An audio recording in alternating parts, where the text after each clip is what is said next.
블레셋 사람들과 이스라엘이 싸우더니 이스라엘 사람들이 블레셋 사람들 앞에서 도망하다가 길보아 산에서 죽임을 당하여 엎드러지니라.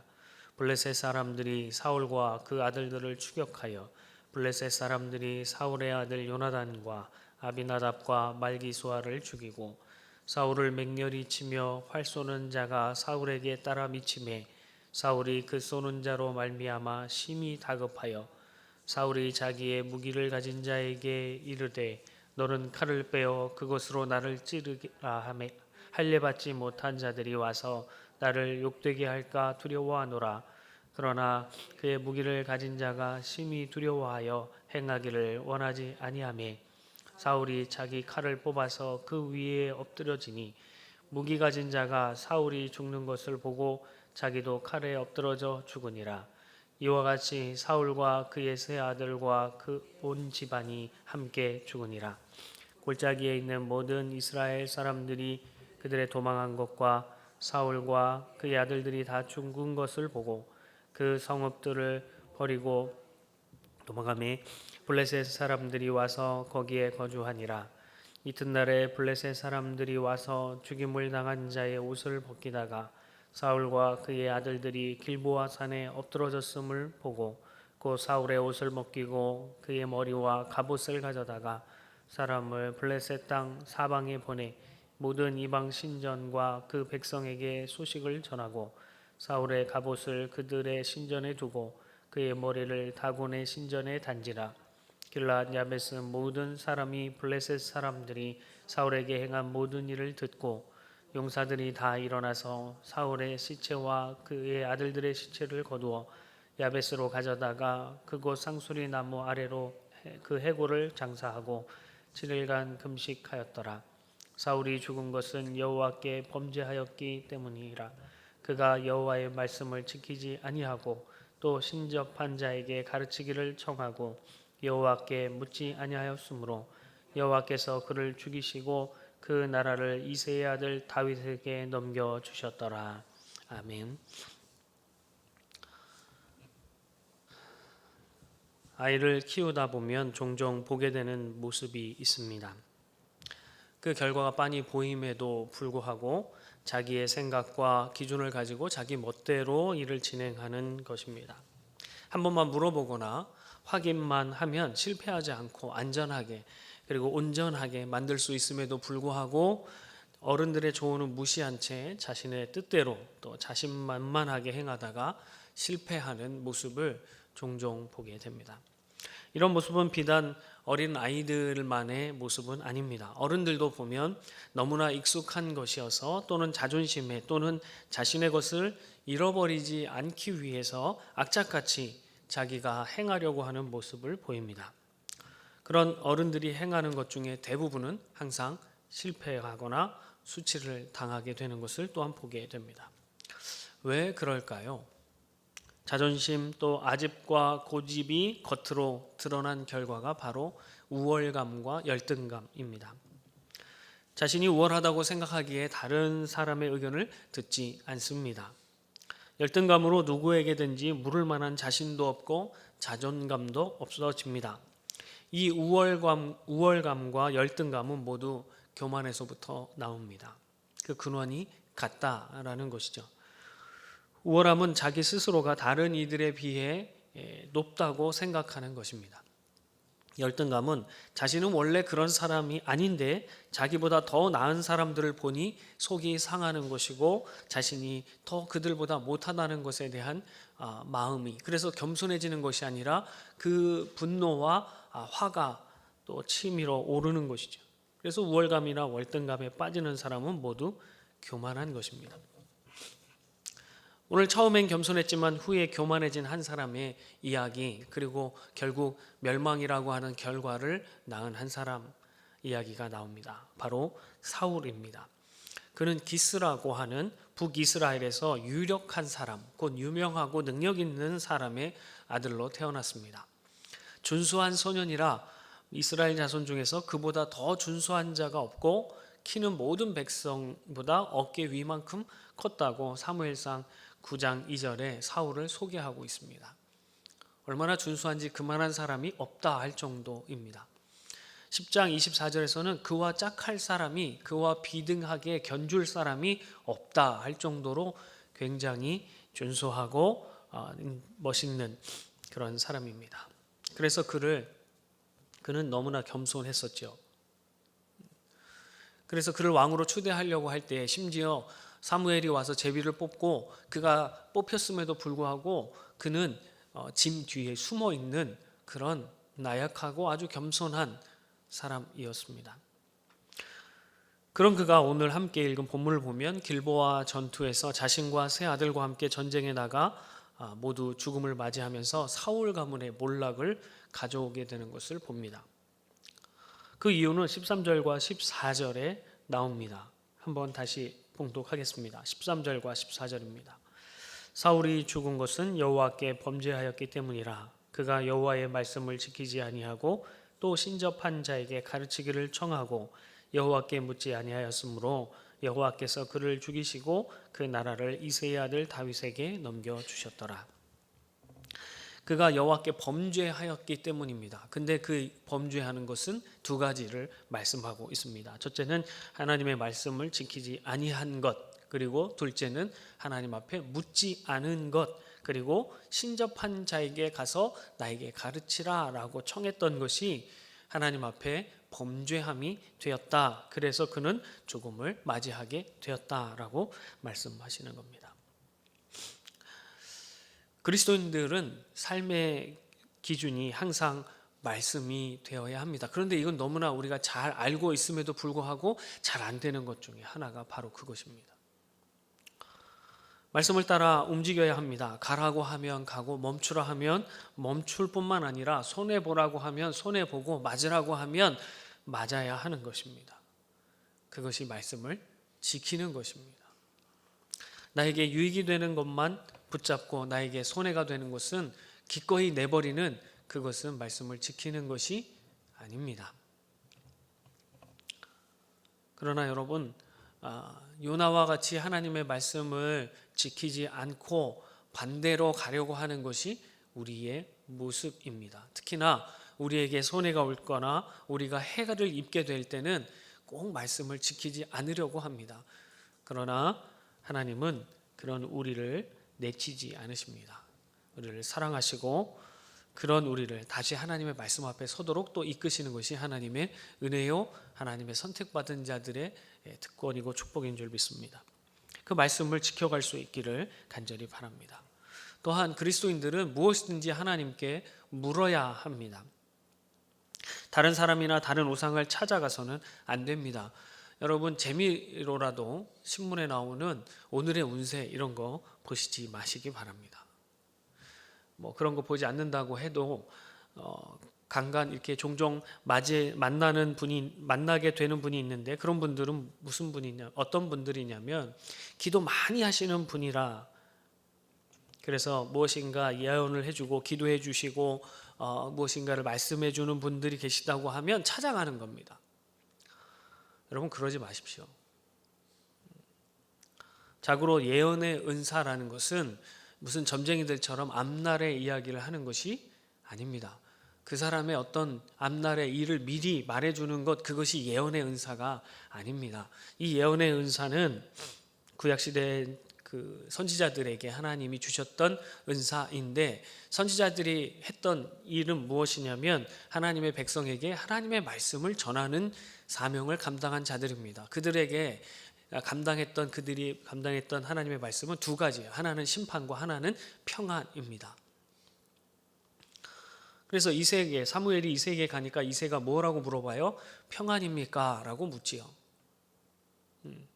하나님께서 너희를 이렇게 평안토록 하실 것이다 라는 말씀, 아니면 너희가 범죄하였으니 하나님이 이제 너희를 심판하실 것이다 라고 하는 이 말씀을 전하는 것이지, 그들의 앞날이 어떻게 될 것이다 라고 말하는 것이 아니다 라는 것이에요. 그 예언의 은사에 대하여 이렇게 혼돈 또는 혼동하지 마시기 바랍니다. 사람을 의지하지 말고 사람에게 찾아가서 우리 아이들이 대학에 입시에 붙겠느니 떨어지느니 결혼하겠느니 이런 거 물어보시는 거 아닙니다. 그리고 예언의 은사를 받은 자들은 소문을 듣고 기도 많이 하는 분이다 그래서 그 찾아가는 것이 아니라 하나님께서 각각의 은사자들에게 은사를 부어주실 때, 은사를 드러나게 하실 때 그 사람에게 찾아가서 말하게 하십니다. 하나님의 말씀을 주신 자가 받아야 할 사람에게 찾아가서 말을 하게 하신다라는 거예요. 내가 찾아가서 듣는 게 아니라, 때로는 사울이 사무엘을 찾아간 것처럼 하나님께서 특별한 은혜로 부르셔서 가게 하실 수도 있어요. 그러나 성경의 대부분은 하나님의 말씀을 받은 자가 들어야 할 자에게 찾아가서 이야기합니다. 그러니까 여러분, 혹시라도 기도 많이 하는 분이라고 찾아가서 뭔가 이렇게 막 들으려 하지 마시기 바랍니다. 앞날은 아무도 몰라요. 하나님만 아시죠. 그래서 어떤 일이 궁금하시면 어떻게 해야 할까요? 하나님께 물으시기 바랍니다. 그럼 여러분에게 하나님의 말씀으로 여러분에게 응답해 주실 것입니다. 가장 중요하고 여러분에게 꼭 필요한 일이라면 다른 사람이 아니라 하나님은 여러분에게 직접 말씀해 주실 것입니다. 그래서 구하고 찾고 두드릴 때 그런 자에게 하나님은 얻게 하시고 찾아내게 하시며 열리게 하실 것입니다. 하나님을 믿는 하나님의 백성이라면 언제든지 하나님의 말씀을 따라 살고 하나님께 언제나 무엇이든지 항상 묻는 그런 우리 성도님들 되시기를 바랍니다. 그럼 오늘 사울의 죽음에 대한 이유를 알려주는 이 마지막 두 구절 13절과 14절 이 두 구절을 빼고 12개의 구절 속에서 사울의 이 범죄함의 결과가 어떤 것인지 살펴보면서 교훈을 살펴보고자 합니다. 하나님을 여호와의 말씀을 지키지 않고 하나님을 떠나서 신접한 자에게 우상을 접한 자에게 가르치기를 자기가 그에게 배우기를 무엇인지 하나님의 앞에 묻고 그의 뜻대로 순종해야 할 자가 우상을 섬기는 자에게 가서 그에게 가르침을 받으려고 했던 그런 사람 하나님을 떠나서 교만하여진 사람의 특징은 무엇이냐면 4절에 나옵니다. 첫 번째 특징입니다. 사울이 자기의 무기를 가진 자에게 이르되 너는 칼을 빼어 그것으로 나를 찌르라. 할례 받지 못한 자들이 와서 나를 욕되게 할까 두려워하노라. 그러나 그의 무기 가진 자가 심히 두려워하여 행하기를 원하지 아니하매 사울이 자기 칼을 뽑아서 그 위에 엎드러지니. 특징 중에 하나, 그리고 결과는 결국 죽음을 맞이하게 되는데요. 그 특징은 뭐냐면 나를 섬기는 자가 된다라는 거예요. 뭐든지 자기 중심적으로 돌아가게 된다라는 거예요. 그래서 교회 안에서 신앙생활을 같이 해가는 가운데 무엇이든지 자기 중심으로 돌아가야만 한다라고 생각한다면 내 마음이 교만하여져 있구나라고 생각하시면 됩니다. 그러면 내가 지금 하나님의 말씀을 지키지 않고 있구나, 내가 하나님께 묻지 않고 있구나라고 생각하시면 틀리지는 않습니다. 여기도 보면 자기가 불명예스러움을 당하지 않도록 자기만을 생각하는 모습을 보게 됩니다. 저 할례 받지 못한 자에게 죽는 것은 내가 너무 욕된다, 너무 수치스럽다, 그러니 네가 나를 찔러라 라고 말하죠. 그걸 못하니까 어떻게 해요? 스스로 자기가 자기를 해하는 그런 결과를 만들어냅니다. 그리고 교만한 자의 결과는 죽음을 맞이하게 되는 것이죠. 멸망당하는 것입니다. 하나님의 말씀대로 자기뿐만 아니라 그 가문이 전체가 다 멸망하게 되는 그런 결과를 낳게 됩니다. 하나님의 말씀대로 그 온 집안의 남자들이 자기만을 중심으로 살았던 사울을 통해서 다 죽음을 맞이하게 됩니다. 사실 블레셋은 사무엘상 13장에 보면 요나단이 믿음으로 나가서 요나단과 무기 든 자 그 두 사람이 가서 한 밭의 크기만큼의 그 안에서 사람을 20명을 죽이고 또 그로 인해서 혼비백산이 되어서 승리를 거두게 한 그러한 블레셋입니다. 그런 이방 민족이에요. 그런데 그에 비하여 사울은 교만하여 하나님을 떠나고 믿음 없이 행함으로 본인과 아들들이 모두 죽음을 당하게 됩니다. 자기가 교만하여 스스로 높아지려 했던 그가 하나님을 알지 못하는 자들에게 멸망당하는 수치를 겪게 되는 것입니다. 또 내일 보겠지만 11장 1절에 보면 온 이스라엘이 헤브론으로 모여 다윗을 보고라고 11장은 시작합니다. 이렇게 시작되는 것에 비해 사울은 오늘 본문 7절에 보니까 골짜기에 있는 모든 이스라엘 사람들이 그를 도망한 것과 사울과 그의 아들들이 다 죽은 것을 보고 그 성읍들을 버리고 도망하며 그랬어요. 하나님 그 온 이스라엘 백성들이 사울의 그 모습을 보고 또 죽은 것을 보고 이스라엘 군사들이 다 도망한 것을 보고 그 성읍을 보고 다 버리고 도망을 갑니다. 사울을 따르고 믿고 섬기던 자들이 사울을 다 떠나가는 것이죠. 사무엘상 11장에 보면 사람들이 몰려와 가지고요. 암몬 자손을 멸하고 전쟁에서 승리한 사울에게 사람들이 몰려와서 사울이 왕이 될 수 없다라고 말한 사람들이 누구냐? 그를 다 잡아다 죽이자 이렇게 말할 정도로 사울을 칭찬하고 왕으로 추대하는 모습을 보게 됩니다. 사람들이 다 몰려와요. 겸손했을 때 하나님의 뜻에 순종하고 살 때 주변에 사람들이 몰려온다라는 것이. 그런데 교만하여지면 주위에 자꾸 사람이 떠나가게 됩니다. 신앙생활하면서 여러분의 주위에 자꾸 사람이 붙지 않고 왠지 외로워지는 그런 현상이 있다면 내가 지금 교만하여졌구나라고 생각하시면 됩니다. 그가 죽은 뒤에도 자신의 아들들이까지 다 죽은 뒤에도 그들의 시체를 수습할 사람이 이스라엘 중에서는 없었다라는 것이에요. 너무나 비참한 일이죠. 길르앗 야베스 주민들이 그 소식을 듣고 와서 그들의 시체를 거두다가 장사하는 모습을 보게 됩니다. 그것도 이스라엘 왕의 묘실이 아니라 요단강 동편에 있는 야베스 지역에 그곳에 묻히게 됩니다. 이 길르앗 야베스 주민들은 민수기 32장에 보면 모세가 므낫세의 아들 마길의 자손이 그 길르앗이라는 곳에 가서 쳐서 그곳에 지릅니다. 그래서 모세가 그 길르앗 땅 므낫세 반지파에게 그 길르앗이라고 하는 지역에 주게 되는데 길르앗 야베스 주민이라고 하면 그 므낫세 반지파 주민이 아닐까 생각이 됩니다. 그들 외에는 그 이스라엘 가운데서는 아무도 찾아오는 사람이 없었다라는 것입니다.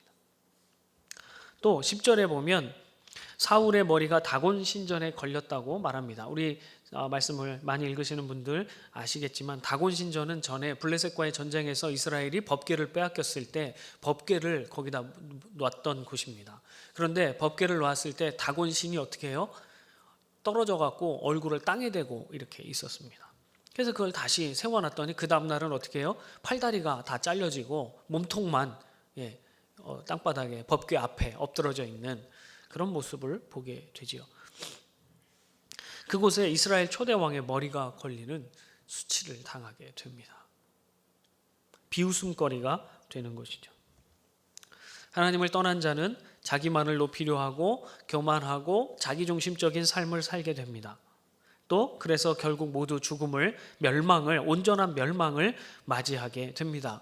그리고 주변의 사람들이 다 떠나가게 됩니다. 그리고 부끄러움을 수치를 당하게 됩니다.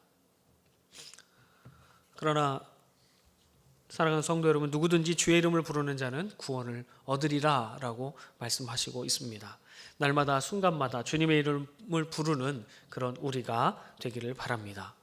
그 귀한 이름을 주셨건만 아깝다고 꼭꼭 싸매어 두지 마시고 부르며 찾고 동행하게 되기를 간절히 바랍니다. 말씀을 맺겠습니다. 사랑하는 성도 여러분, 아담은 하나님의 창조물들을 관리하며 하나님의 지혜를 찬양하고 하나님과 더불어 사귐이 있기 위해 창조되었습니다. 우리가 그렇게 창조되었다라는 것이죠. 그러나 그와 한 몸인 여자가 뱀의 유혹을 받아서 하나님과 같이 되고자 하는 교만한 마음을 가졌을 때 영원한 죽음을 맞이하게 됩니다. 그 이후에 성경에서는 교만하여 하나님과 같이 되려는 자들은 모두 영원한 죽음을 맛보게 되는 그런 경우들이 기록되어 있습니다. 사랑하는 성도 여러분, 우리는 교만해지지 맙시다. 항상 겸손합시다. 하나님은 우리의 좋은 아버지이십니다. 구하는 자에게 좋은 것을 주시는 분이십니다. 다시 말해서 구하는 자에게 좋은 것, 곧 성령을 주신다. 곧 자신을 내어주시는 분입니다. 이 아버지의 은혜 아래 거하기를 사모하는 우리가 되기를 바랍니다. 그리고 말씀을 듣고 지키며 무엇이든지 항상 묻고 순종하게 되기를 주님의 이름으로 축복합니다. 기도하겠습니다. 우리의 참된 주인이 되시는 하나님 아버지, 우리는 다 양 같아서 각기 제 길로 가는 자들입니다. 교만하여 자기 주장에 강하며 누구의 말도 듣지 않으려고 할 때가 많습니다. 교만한 우리 마음을 깨뜨려 주옵소서.